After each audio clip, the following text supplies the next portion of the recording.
नेपालमा कोरोना संक्रमण दर बढ्यो। सोमबार थप 3,000 बढीमा संक्रमण पुष्टि, 25 जनाको मृत्यु। 5 महिनाभित्र सक्रिय संक्रमित संख्या झण्डै 2 लाख पुग्ने प्रक्षेपण। उपेन्द्र पक्षले पायो जसपाको आधिकारिकता। रेशम चौधरी तटस्थ, संघीयता खारिज गर्नुपर्ने विवेकशील साझाका मिश्रको प्रस्ताव। गाली गलौज बन्द गरी एकतामा जोड़ दिने माधव नेपाल पक्षको निर्णय। तत्काल पुनर्वासको व्यवस्था गर्न मेलम्ची भाटी पीडितको प्रधानमन्त्री देउबासँग माग। मास्क लगाउन नपर्ने नियमलाई सँगै अमेरिकामा कोरोना संक्रमण बढ्यो। चीनले ल्यायो शिक्षा सुधारका नीति, अबदेखि विद्यालयले नाफा कमाउन नपाउने।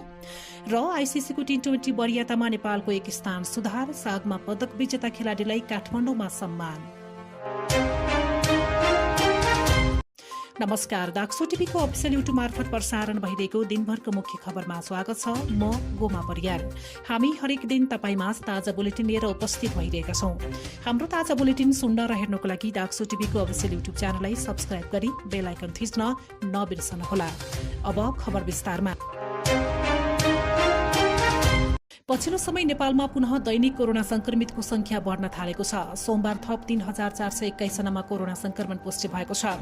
स्वास्थ्य तथा जनसंख्या मन्त्रालयका अनुसार 12,240 जनाको आरटीपीसीआर विधिबाट परीक्षण गर्दा 2,391 जना र 5,032 जनाको एन्टिजन विधिबाट परीक्षण गर्दा 1,030 जनामा संक्रमण पुष्टि भएको हो। यो सँगै नेपालमा संक्रमितको कुल संख्या 7,38,918 पुगेको छ। यस्तै सोमबार थप 1,686 जना संक्रमित निको भएर घर फर्किएका छन्। यो सँगै नेपालमा संक्रमणबाट निको हुनेको कुल संख्या 6,45,301 पुगेको छ। सोही अवधिमा थप 25 जनाको मृत्यु भएको छ। हालसम्म नेपालमा कोरोनाबाट मृत्यु हुनेको संख्या 9,738 पुगेको छ। स्वास्थ्य मन्त्रालयका अनुसार सोमबार उपत्यकामा 979 जनामा संक्रमण पुष्टि भएको छ। काठमाडौँमा मात्रै 677 जनामा संक्रमण देखिएको छ। सोमबार ललितपुरमा 197 जनामा संक्रमण पुष्टि भएको छ। यसैगरी सोमबार भक्तपुरमा 125 जनामा संक्रमण पुष्टि भएको छ। मन्त्रालयका अनुसार हाल सक्रिय संक्रमितको संख्या 27,908 रहेको छ, जसमध्ये 25,093 जना होम आइसोलेसनमा रहेका छन् भने 2,815 जना संस्थागत आइसोलेसनमा रहेका छन्। यस्तै 669 जना आइसियू र 166 जना भेन्टिलेटरमा उपचाररत रहेको जनाइएको छ। यस्तै स्वास्थ्य मन्त्रालयले आगामी 5 महिनामा नेपालमा सक्रिय संक्रमितको संख्या झण्डै 2 लाख पुग्ने अनुमान गरेको छ। मन्त्रालयले संसदको शिक्षा तथा स्वास्थ्य समितिमा सोमबार कोरोना रोकथाम तथा नियन्त्रणका लागि नेपाल सरकारले गरेका प्रयासहरूको संक्षिप्त विवरण तथा कार्यदिशा प्रस्तुत गर्दै यस्तो प्रक्षेपण गरेको हो। मन्त्रालयका सहसचिव गंगा लोहनीले समितिमा जनाए अनुसार हालको स्थिर अवस्थालाई हेर्दा आगामी 5 महिनामा 1,93,856 नयाँ संक्रमित थपिने सम्भावना रहेको बताउनु भएको छ। तीमध्ये 38,771 जनालाई अस्पताल भर्ना गरी उपचार गर्नुपर्ने र तिनमा पनि 9,793 जनालाई सघन उपचार गर्नुपर्ने सम्भावना उल्याइएको छ। कोरोनाको सम्भावित तेस्रो लहरमा बालबालिका तथा खोप लगाउन नपाएका व्यक्तिहरू बढी जोखिममा पर्ने सम्भावना रहेको पनि मन्त्रालयले प्रश्न पारेको छ। नेपालमा कोरोना संक्रमणको तेस्रो लहर असोज 15 देखि आउन सक्ने पनि मन्त्रालयले दावी गरेको छ। मन्त्रालयका अनुसार मंसिरमा पुनः संक्रमण बढ्न सक्ने सम्भावनालाई पनि आकलन गरिएको छ। यसैबीच विदेश जाने श्रमिक र विद्यार्थीले अबदेखि काठमाडौँ उपत्यकाको हकमा नेपाल प्रहरी अस्पताल र सैनिक अस्पतालमा गएर खोप लगाउन पाउने स्वास्थ्य मन्त्रालयले जनाएको छ। त्यसका लागि पासपोर्ट र भिसा देखाउनु पर्ने मन्त्रालयले जनाएको छ। मन्त्रालयका अनुसार काठमाडौँको सामाखोसी स्थित राधास्वामी आइसोलेसन सेन्टर पनि स्थायी खोप केन्द्र बनाइएको छ। अब विभिन्न समयमा लक्षित समूहले स्वास्थ्य कार्यालयले तोके बमोजिम राधास्वामी आइसोलेसन सेन्टरमा गएर खोप लगाउन सक्ने जनाइएको छ। निर्वाचन आयोगले उपेन्द्र यादव पक्षलाई जनता समाजवादी पार्टी जसपाको आधिकारिकता दिएको छ। सोमबार आयोगमा हेड काउन्ट पछि बहुमत रहेको भन्दै आयोगको 5 सदस्यीय इजलासले आधिकारिकता यादव पक्षलाई दिएको आयोगका प्रवक्ता राजकुमार श्रेष्ठले जानकारी दिनुभएको छ। प्रवक्ता श्रेष्ठका अनुसार जसपाको महन्त ठाकुर पक्षलाई दल दर्ताको अवसर दिएर आधिकारिकता भने उपेन्द्र यादव पक्षलाई दिने इजलासले निर्णय गरेको हो। आयोगको इजलासले उपेन्द्र यादव पक्षलाई बहुमतका आधारमा आधिकारिकता दिने निर्णय गरेको छ। अर्को पक्षलाई दल दर्ताको अवसर दिने भन्ने निर्णय भएको छ। उहाँले भन्नुभयो, सर्वोच्च अदालतले जसपाका अध्यक्ष महन्त ठाकुर पक्षको माग बमोजिम आइतबार अन्तरिम आदेश दिन अस्वीकार गरेसँगै अर्का अध्यक्ष यादव पक्षलाई निर्वाचन आयोगले पार्टीको आधिकारिकता दिएको हो। 51 सदस्यीय जसपा केन्द्रीय कार्यकारिणी समितिमा यादवको पक्षमा 34 जनाले आयोगमा उपस्थित भएर शनाखत गरेका थिए। यस्तै महन्त ठाकुरका पक्षमा 16 जना सदस्यले समर्थन गरेका थिए। निलम्बित सांसद समेत रहेका जसपा केन्द्रीय कार्यकारिणी सदस्य रेशम चौधरी भने भने तटस्थ बसेका छन्। रेशम चौधरीलाई शनाखतका लागि दिल्ली बजार कारागारबाट आयोगमा लगिएको थियो। नेकपा एमालेको माधव नेपाल पक्षले आपसी भनाभन बन्द गरेर पार्टी एकतामा जोड दिने निर्णय गरेको छ। नेपाल पक्षको सोमबार बसेको स्थायी कमिटी बैठकले पार्टी एकतामा जोड दिने निर्णय गरेको हो। अध्यक्ष केपी शर्मा ओली र वरिष्ठ नेता नेपालले अध्यक्षका रूपमा काम गर्ने गरी आगामी महाधिवेशनसम्म जाने प्रस्तावलाई एकताको आधार बनाउन सकिने बैठकमा छलफल भएको एक नेताले बताएका छन्। प्रधानमन्त्री समेत रहनुभएका नेपाली कांग्रेसका सभापति शेरबहादुर देउवाले पदाधिकारी बैठक बोलाउनु भएको छ। सभापति देउवाले निजी निवास भुटानी कञ्चमा बस्ने गरी पदाधिकारी बैठक बोलाउनु भएको हो। मंगलबार बिहान 9 बजे भुटानी कञ्चमा बैठक बस्ने पार्टीका मुख्य सचिव कृष्ण प्रसाद पौडेलले जानकारी दिनुभएको छ। विवेकशील साझा पार्टीका अध्यक्ष रविन्द्र मिश्रले स्थानीय तहलाई पुनर्संरचना र सुदृढ गर्दै संघीयता खारेज गर्नुपर्ने प्रस्ताव गर्नुभएको छ। मिश्रले बहस र छलफलका लागि भन्दै दस्तावेज सार्वजनिक गर्दै धर्मनिरपेक्षताबारे भने जनमत संग्रह गर्ने धारणा अगाडि सार्नु भएको छ। दस्तावेजमा नेपालमा शिशु अवस्थामै रहेको संघीयतालाई देशले राजनीतिक आर्थिक र राजनैतिक कुनै पनि दृष्टिकोणबाट धान्न सक्दैन भन्ने विज्ञ तथा सर्वसाधारणको कमी छैन भनी उल्लेख गरिएको छ।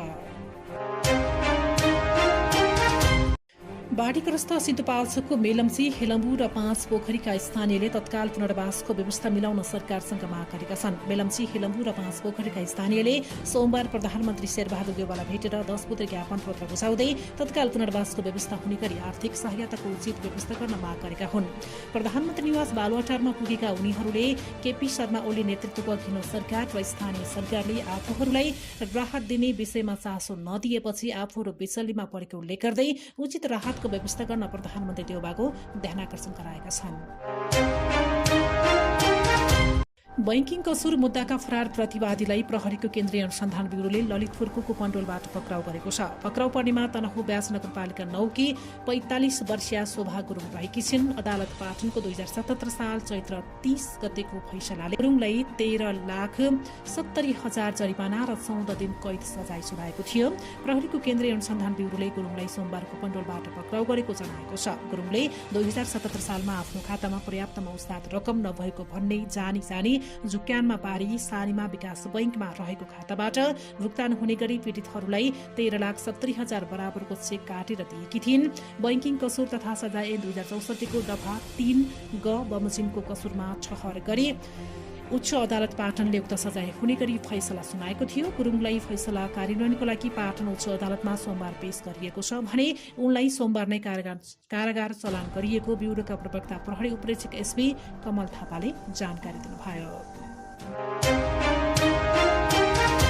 काठमाडौँ मेडिकल कलेजका कर्मचारी मदनलाल श्रेष्ठलाई सरुवा गरिएको विरोधमा कलेजका कर्मचारीहरू आन्दोलित बनेका छन्। कर्मचारीहरूले श्रेष्ठलाई कलेजभित्र छिर्न दिनुपर्ने माग गर्दै सोमबार मेडिकल कलेज अगाडि प्रदर्शन गरेका हुन्। काठमाडौँ मेडिकल कलेज पब्लिक लिमिटेडको स्वामित्व नभएको संस्थामा श्रेष्ठलाई सरुवा गरिएपछि कर्मचारीहरू त्यसको विरुद्धमा आन्दोलित बनेका हुन्।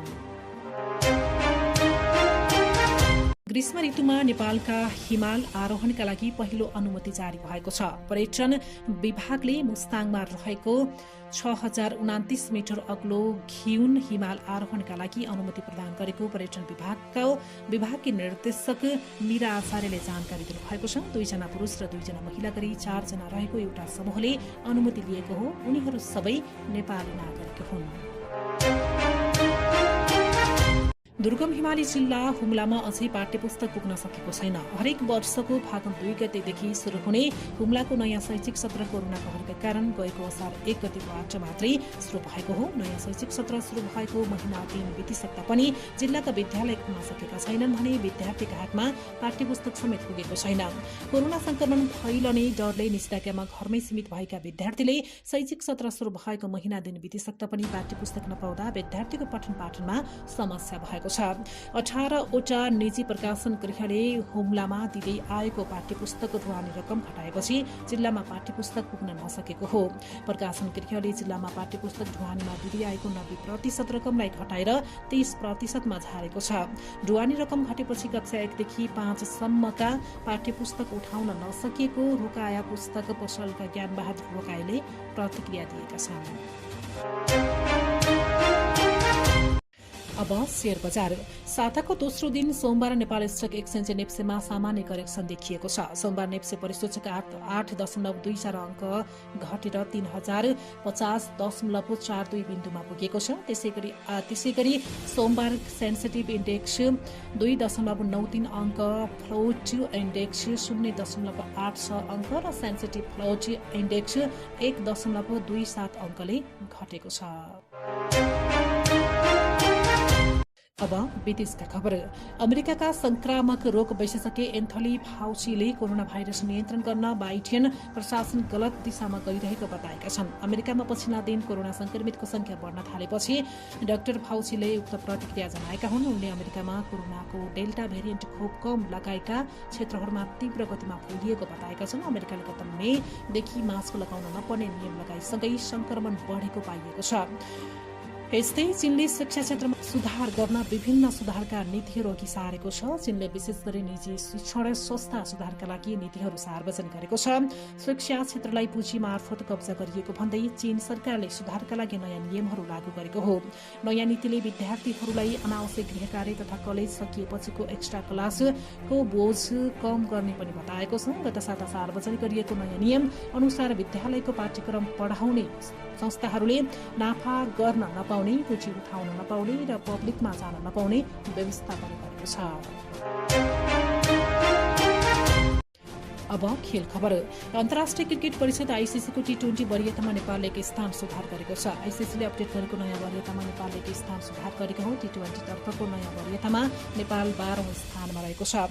यसअघि नेपाल 13औं स्थानमा रहेको थियो। नयाँ वरियतामा नेपाल टेस्ट राष्ट्र आयरल्याण्ड भन्दा अघि रहेको छ। नेपालको टी20मा उत्कृष्ट वरियता 11औं स्थान हो र नेपालमा आयोजना भएको 13औं दक्षिण एसियाली खेलकुद 7मा पदक विजेता खेलाडी सोमबार सम्मानित भएका छन्। नेपाल एथलेटिक्स संघले एक कार्यक्रमको आयोजना गर्दै 13औं सागमा पदक विजेता खेलाडीलाई नगद सहित सम्मान गरेको हो। हवस् त अहिलेलाई खबर यति नै। मुख्य खबरका साथमा भोलि फेरि हाम्रो भेट हुनेछ। बिदा दिनुहोस्। नमस्कार।